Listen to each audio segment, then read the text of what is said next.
Pour résumer tout ça, ce qui est important dans la méthodologie et pour anticiper et bien préparer la mise en place de la démarche et idéalement respecter le calendrier, c'est déjà de prendre en compte l'existant. Ne vous dites pas je repars de zéro et puis je vais tout reconstruire dans le calendrier, ça va être très compliqué. Regardez ce qui existe, ce qui fonctionne bien, améliorer ce qui fonctionne bien ou moins bien peut-être.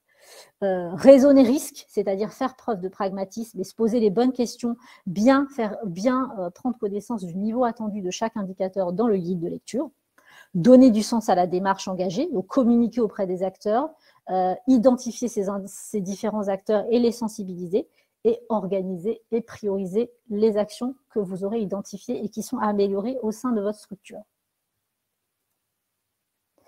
Ça, c'est un petit résumé simplement pour répéter encore. On est dans une logique de démonstration, donc c'est à vous de démontrer, ce n'est pas à l'auditeur. Donc vous devez impérativement vous approprier le guide de lecture du référentiel national qualité et faire le lien avec vos pratiques et vos process. Ensuite, au niveau du calendrier, je peux te laisser la main là-dessus, Charles-Antoine? Oui, avec plaisir. Merci, Nerena. Donc, sur la partie, effectivement, calendrier, la préconisation de base, hein, c'est d'ores et déjà, aujourd'hui, d'appeler un certificateur et de bloquer une date qui vous convient. Donc, on peut effectivement passer par un rétroplanning pour déterminer cette date. Mais voilà, vous avez la capacité dès aujourd'hui de bloquer une date et c'est vraiment à quoi on va vous encourager à faire. Puisque voilà, il y a encore beaucoup d'organismes, hein, plusieurs dizaines de milliers qui ne sont toujours pas certifiés. Et donc, évidemment, il y aura certainement un peu d'embouteillage entre novembre et décembre. Donc, voilà, préconisation, essayez d'ores et déjà de bloquer une date. Le certificateur a 30 jours pour vous répondre sur votre demande de date à partir du moment où vous la faites. Donc, normalement, voilà, c'est quand même relativement cadré, hein, dans le cadre de l'arrêté.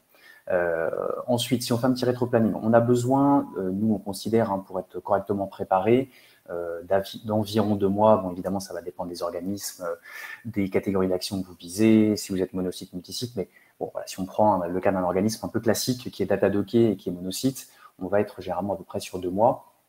Ensuite, vous avez l'audit initial qui a lieu sur site ou à distance, et ensuite vous avez donc le certificat. Si je rentre maintenant un tout petit peu plus dans les étapes. Donc sur l'accompagnement, ce qu'on fait, c'est un diagnostic qui va durer, voilà, à peu près, enfin, soit en visio, soit sur site, qui va durer à peu près 1 jour. Donc l'idée étant de faire vraiment un état des lieux de vos pratiques pour déterminer votre niveau de conformité au référentiel. Ensuite, on vous accompagne sous forme de coaching pour déployer le plan d'action. Donc ça va durer 1 mois et demi. Et ensuite, on réalise effectivement un audit à blanc pour bien s'assurer que ce que vous avez mis en place, entre guillemets, d'un point de vue théorique, sur les différentes exigences se déploie bien dans la pratique sur vos formations. Et donc, c'est ce qui fera l'objet effectivement d'échantillonnage lors de l'audit à blanc. On prend généralement également 1 à 2 semaines pour lever les différents écarts à la suite de l'audit à blanc. Il y a souvent effectivement des non-conformités à l'issue de l'audit à blanc.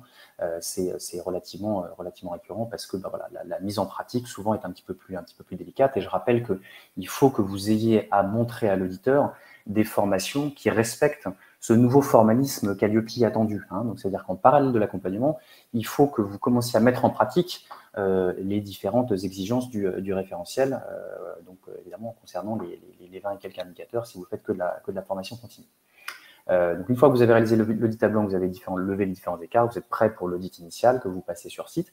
Et ensuite, il y a un écart entre le moment où vous passez l'audit à blanc et le moment où vous obtenez le certificat. Hein. Donc, dans le cas même où vous n'avez aucune non-conformité, le certificateur, comme le disait Nerena, va prendre un petit peu de temps. Hein. Il y a un comité de certification qui va statuer sur le fait qu'il va suivre la recommandation de l'auditeur de vous délivrer le certificat ou pas. Hein.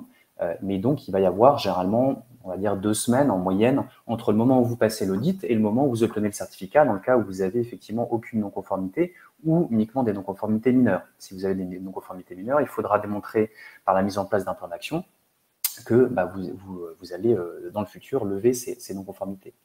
Dans le cadre d'une non-conformité majeure, c'est un peu plus compliqué parce qu'il va falloir faire des navettes avec l'auditeur pour lui démontrer que vous avez bien levé tout de suite ces non-conformités. Et donc ça va prendre un petit peu de temps. Et ensuite, il y a effectivement le comité de certification qui va statuer. Donc, ayez bien en tête quand même ce petit laps de temps entre l'audit et la délivrance du certificat. Et je rappelle que vous avez 3 mois pour fournir les éléments de preuve dans le cadre d'une non-conformité majeure. Donc, vous voyez, ça peut quand même assez vite déraper, surtout quand on va arriver à la fin de l'échéance, novembre-décembre, où effectivement, il y aura beaucoup d'organismes qui pourront être dans ce cas, et donc peut-être un petit goulot d'étranglement chez les certificateurs.